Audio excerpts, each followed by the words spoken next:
Good morning, children, and I think you all are very happy and you all are very feeling very good and healthy and fit and fine and very enthusiastic, full of new hopes.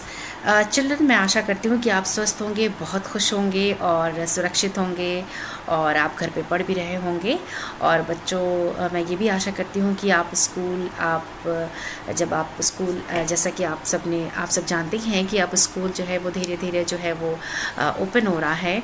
और मैं आशा करती हूँ कि आप अपने school को देख के आप बहुत खुश हुए होंगे और अपनी टीचर्स से आपको देखकर भी आपको बहुत अच्छा लगा होगा और हमको भी, और हमें भी आप लोगों को देखकर बहुत अच्छा लगा और बहुत खुश हुए हम लोग भी बहुत। हमें आशा है कि अब जो ये क्रूशल टाइम है वो जो है वो एक दिन ज़रूर जो है वो एक ख़त्म हो जाएगा, बीत जाएगा and our happy days will come back. So children, जैसा कि हमने पिछले लेक्चर में हम लोगों ने जो है वो आप नागरिक शास्त्र से हमने लोकतंत्र और विविधता चैप्टर जो है हमने पिछले लेक्चर में उसको ख़त्म कर दिया। हमारा चैप्टर वो समाप्त हो चुका है।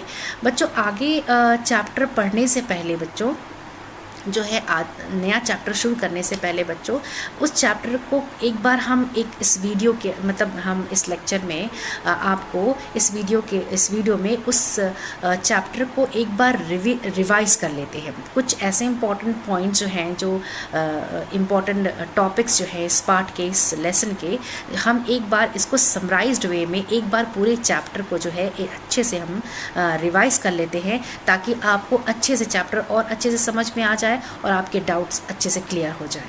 बच्चों, चैप्टर में हम लोगों ने सबसे शुरू में जब पढ़ा था, हमने शुरू में चैप्टर पढ़ा कि ये चैप्टर लोकतंत्र और विविधता के बारे में। लोकतंत्र के बारे में आप तो जानते हैं कि लोकतंत्र की परिभाषा क्या है, आप अच्छी तरह आपने पढ़ा भी था, 9th क्लास में भी आपने पढ़ा कि लोकतंत्र किसे कहते हैं। लोकतंत्र माने democracy, and democracy means government to the people, for the people, by the people, यानी जनता के लिए, जनता द्वारा और जनता के हित के लिए। यानी जनता के लिए, जनता द्वारा और जनता के लिए, जनता द्वारा उसके हित के लिए जो गवर्नमेंट फॉर्म होती है, टाइप ऑफ गवर्नमेंट, उसे हम लोकतंत्र कहते हैं, यानी गणतंत्र कहते हैं, डेमोक्रेसी कहते हैं। और विविधता माने डाइवर्सिटीज़, यानी डिफरेंसेस, यानी बहुत सारी डाइवर्सिटीज़। हमारा देश एक डेमोक्रेटिक देश है, हमारा डेमोक्रेटिक कंट्री है, हमारा देश जो है वो एक लोकतंत्र प्रणाली देश है। तो यहाँ पे लोकतंत्र प्रणाली देश का मतलब होता है कि हम जनता ही सर्वशक्तिमान है, यानी जनता जो है लोकतंत्र प्रणाली में जनता जो है वो वोट के, यानी अपने अपने मताधिकार का प्रयोग करके जो है वो चुनाव में अपने प्रतिनिधि चुनती है, उसको सेलेक्ट करती है और वो प्रतिनिधि जो है जनता को रिप्रेजेंट करते हैं, उनका प्रतिनिधित्व करते हैं और जो है वो गवर्नमेंट फॉर्म करते हैं। यानी जनता द्वारा चुने गए प्रतिनिधि जो है वो गवर्नमेंट को फॉर्म करते हैं, इसलिए वो जनता के प्रति जवाबदेह होते हैं। तो ये लोकतंत्र प्रणाली है। अब विविधता है, ये डाइवर्सिटीज़ है। यहाँ पे देश में डाइवर्सिटीज़ कैसे हैं बच्चों कि हमारे देश में जो है तरह तरह के धर्म के मानने वाले लोग हैं, तरह तरह की भाषा के बोलने वाले लोग हैं, तरह तरह के कल्चर्स, सभ्यता और संस्कृति को मानने वाले लोग हैं। तो बच्चों, हमारे देश में डाइवर्सिटीज़ बहुत है, डिफरेंसेस बहुत हैं। तो हमने इस अध्याय में उन डाइवर्सिटीज़, उन लोकतंत्र प्रणाली में डाइवर्सिटीज़ जो है हमने इससे रिलेट होकर पढ़ा। और हमने इस अध्याय में क्या पढ़ा, हमने इस अध्याय में पढ़ा कि किस तरह लोकतंत्र सारी सामाजिक विभिन्नताओं को, सारी सामाजिक डिफरेंसेस को, असमानताओं के बीच एक सामंजस्य बैठाकर किस तरीके से उनका जो है वो सारे प्रॉब्लम्स का जो है वो समाधान करती है, सारे प्रॉब्लम्स का किस तरीके से वो हल निकालती है। लोकतंत्र प्रणाली का ये गुणवत्ता है, एक ही फीचर है। हमने इसके बारे में डिस्कशन किया और हमने एक उदाहरण के थ्रू जो है हमने ओलंपिक गेम्स, ओलंपियाड प्रतियोगिता में जो घटना हुई, कार्लोस स्मिथ और के 2 धावकों ने जो अपना एक विरोध बताया इन डिफरेंसेस के, डाइवर्सिटीज़, इन असमानताओं के विरोध में, उदाहरण मैक्सिको ओलंपिक प्रतियोगिता के उस इंसिडेंट, उस घटना को उदाहरण के तौर पे भी हमने पढ़ा और उससे भी हमने जाना कि सामाजिक विभिन्नताएं क्या हैं और किस तरीके से ये लोकतंत्र प्रणाली में जो है इसका स्वरूप किस तरीके का है। हमने इस अध्याय में बच्चों ये भी पढ़ा कि सामाजिक विभिन्नताएं कैसे कैसे अलग अलग रूप धारण करती है, हमने इसके बारे में डिस्कशन किया था बच्चों। हमने ये भी देखा कि सामाजिक विभिन्नता जो है और लोकतांत्रिक राजनीति जो है वो किस प्रकार एक दूसरे को जो है वो प्रभावित करती है। हमने ये सारी चीज़ें जो है हमने इसमें इस चर्चा में पढ़ा।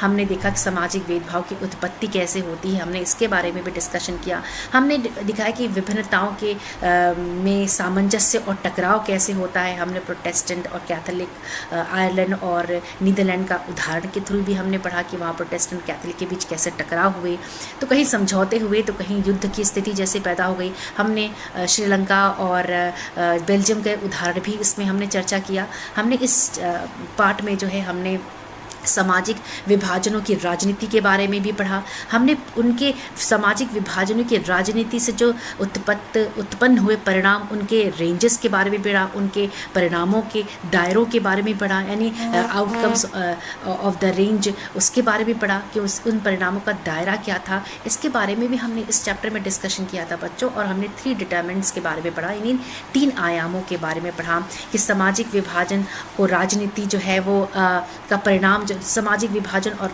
राजनीति का जो परिणाम है, सामाजिक विभाजन को राजनीति के परिणाम 3 चीज़ों पे किस निर्भर करती है, वो कौन कौन सी 3 चीज़ें हमने इस बारे में पढ़ा बच्चों। सबसे पहला हमने इसमें पढ़ा था कि आप खुद की आइडेंटिटी किस तरीके से आप समाज में बनाना चाहते हैं, या हमने ये पढ़ा। और दूसरा हमने पढ़ा था कि समुदाय की जो मांग है उसको पॉलिटिकल लीडर्स या पॉलिटिकल पार्टीज़ या पॉलिटिकल लीडर्स किस तरीके से लेते हैं। और तीसरा हमने आयाम पढ़ा था कि जो मांगे हैं समुदायों की, कम्युनिटीज़ की, उसके प्रति समाज का क्या सरकार का क्या रुख है, उनका क्या रिस्पॉन्सेस है, ये हमने बच्चों पढ़ा था। हमने इन सब चैप्टर में ये सब चीज़ों में कवर किया था बच्चों। इस चैप्टर को और अच्छे समझने के लिए बच्चों मैं आपको एक वीडियो जो है सेंड कर रही हूँ। इस वीडियो के साथ मैं अपने इस वीडियो के साथ उस वीडियो को सेंड कर रही हूँ जो एक एनिमेटेड वीडियो है।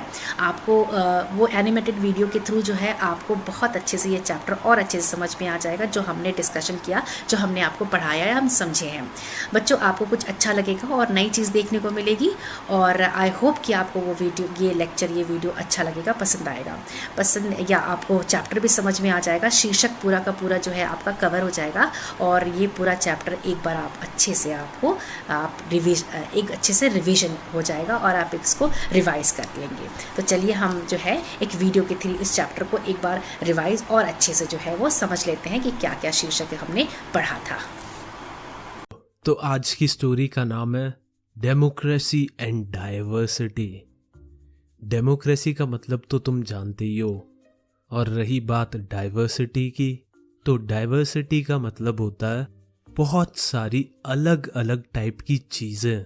इस चैप्टर में हम यही देखेंगे कि लोग कितने ज़्यादा डाइवर्स हैं और डेमोक्रेसी इतने डाइवर्स लोगों से कैसे डील करती है। अब एक कहानी सुनते हैं 1968 ओलंपिक्स की। ये मैक्सिको में हुआ था। 2 लोग, टॉमी स्मिथ और जॉन कार्लोस, जो 200 मीटर रेस में फर्स्ट और थर्ड आए थे, उन्होंने एक स्टंट मारा था। जब उन्हें मेडल्स दिए गए थे, उन्होंने अपने जूते नहीं पहने हुए थे और उनका एक हाथ हवा में ऊपर था और सर नीचे। तो ये पोज उन्होंने अमेरिका में हो रहे ब्लैक लोगों पे अत्याचार को दिखाने के लिए बनाया था।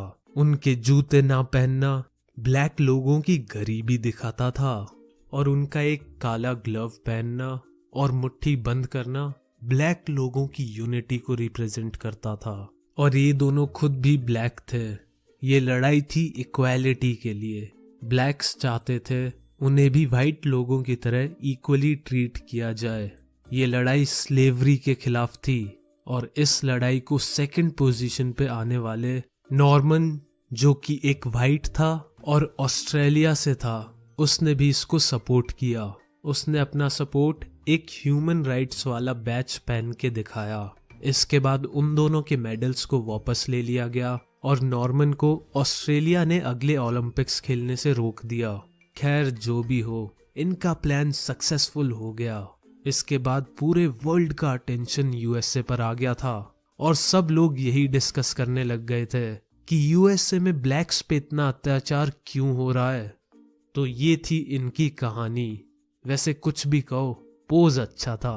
और अब यहाँ यूएसए में ब्लैक और वाइट को इक्वली ट्रीट किया जाता है। कारण तो होता है एक्सीडेंट ऑफ बर्थ, जैसे हमारे स्किन कलर के बेसिस पे या जेंडर के बेसिस पे।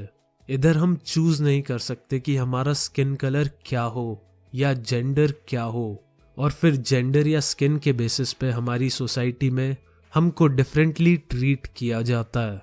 दूसरा कारण है जिससे हमारी सोसाइटी में सोशल डिफरेंसेस आते हैं, वो बेस्ड होता है हमारी चॉइसेस पे।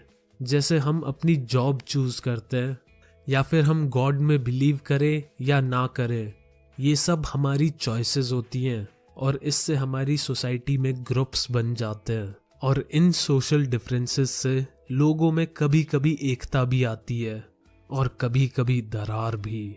और इसका सबसे बढ़िया एग्जाम्पल तुमने देखा होगा, इंडिया में सब लोग पाकिस्तानियों की बुराई करते रहते हैं, और जैसे ही कोई इंडियन यूएस से चला जाता है और उधर उसे कोई पाकिस्तानी मिल जाता है तो बस कहने क्या, सारी दुश्मनी खत्म।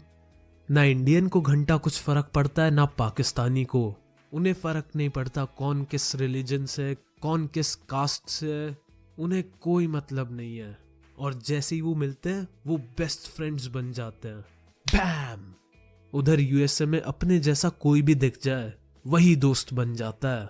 फर्क नहीं पड़ता कौन किस जाति का है, किस धर्म का है, नॉर्थ इंडियन है, साउथ इंडियन है, वहां सब चलता है। तो हमारे बीच जो डिफरेंसेस होते हैं वो दो टाइप के होते हैं, एक ओवरलैपिंग और दूसरा क्रॉस कटिंग।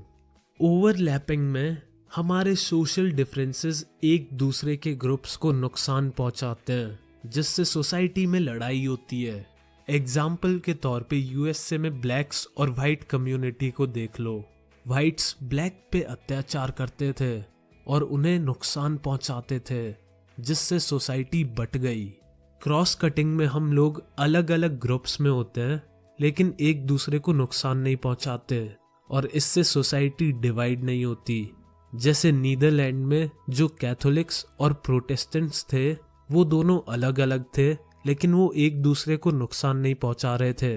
वो दोनों ही कम्युनिटी इक्वल थी। लेकिन सेम सिचुएशन नॉर्दर्न आइलैंड में भी थी। यहाँ पे भी यही दो ग्रुप्स थे, कैथोलिक्स और प्रोटेस्टेंट्स। पर यहाँ सोसाइटी डिवाइड हो गई क्योंकि इधर कैथोलिक्स गरीब थे और प्रोटेस्टेंट अमीर। समझा था कि सोशल डिफरेंसेस क्या होते हैं, कैसे आते हैं, और अब हम देखेंगे कि पॉलिटिक्स का क्या रोल होता है इन चीजों में।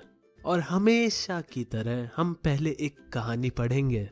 यार इस बुक में इतनी सारी कहानियां हैं, कभी कभार तो लगता है इसे पॉलिटिकल साइंस की जगह लिटरेचर का दर्जा क्यों नहीं दे दिया जाता। तो कहानी है नॉर्दर्न आइलैंड की। ये यूनाइटेड किंगडम का हिस्सा है और जैसा मैंने तुम्हें बताया था लास्ट वीडियो के लास्ट में कि यहाँ की सोसाइटी दो हिस्सों में डिवाइडेड हो रखी थी। एक हिस्सा था प्रोटेस्टेंट और दूसरा कैथोलिक्स। कैथोलिक्स की पॉपुलेशन 44% थी और प्रोटेस्टेंट्स की 53%। अब इसमें पॉलिटिक्स भी घुस गई थी। कैथोलिक्स को रिप्रेजेंट कर रहे थे नेशनलिस्ट पार्टीज, जिनकी डिमांड थी कि उन्हें आयरलैंड के साथ जोड़ दिया जाए जहां पर ज्यादातर कैथोलिक्स रहते हैं। और दूसरी ओर प्रोटेस्टेंट्स को रिप्रेजेंट कर रही थी यूनियनिस्ट पार्टी, जो कह रही थी उन्हें यूके के साथ ही रहना चाहिए और यूके में प्रोटेस्टेंट्स की पॉपुलेशन ज्यादा थी। तो ये लड़ाई असली लड़ाई में बदल गई। लोग आपस में लड़ने लगे और बहुत सारे लोगों का हमेशा हमेशा के लिए tata bye bye take care हो गया। ये लड़ाई 1998 में खत्म हुई जब नेशनलिस्ट पार्टीज और यूके गवर्नमेंट ने एक पीस ट्रीटी पे साइन किया। उसके बाद बहुत सारे चेंजेस आए और आज नॉर्दर्न आइलैंड यूके का ही पार्ट है और सब लोग खुश हैं। तो इस चैप्टर से हमने कुछ चीजें सीखी और हम ये कह सकते हैं कि 3 चीजों पे लोगों का फ्यूचर डिपेंड करता है कि लोगों का फ्यूचर क्या होगा, कैसा होगा अगर उनके बीच कभी सोशल डिफरेंसेस आते हैं। पहली चीज है कि लोग या देश की जनता अपने आप को कैसे देखती है। अगर हम सब अपने आप को दलित, राजपूत या हिंदू, मुसलमान या काले गोरे की तरह देखेंगे तो देश की तो टाई फिस हो जाएगी। हमें अपने आप को एक भारतीय समझना चाहिए, और अगर हम अपनी सोच बदल लेंगे तो इस दुनिया का कोई कितना ही बड़ा मास्टर क्यों ना हो, वो हमारा घंटा कुछ नहीं उखाड़ पाएगा। बस हम लोगों को अपनी सोच बदलनी है। सेकंड चीज है कि अगर मान लो कभी कुछ दिक्कत भी आती है तो हम लोग उसे सॉल्व करने के लिए मांगे कैसे उठाते हैं। उस ग्रुप के लीडर या उस पार्टी के लीडर्स अपनी मांगे कैसे रखते हैं, क्या उनकी मांगों से दूसरों को नुकसान तो नहीं हो रहा। थर्ड है कि मांगों पर गवर्नमेंट कैसे रिएक्ट करती है, क्या गवर्नमेंट उनके ग्रुप लीडर्स से बात करके उनका हल निकालती है या फिर ऐसे ही मुंह पे मना कर देती है, या क्या पता वो उनकी सारी बातें मान ले क्योंकि उनकी पार्टी उन्हें सपोर्ट करती हो। तो गवर्नमेंट को सोच समझ के और अच्छे डिसीजन लेने चाहिए।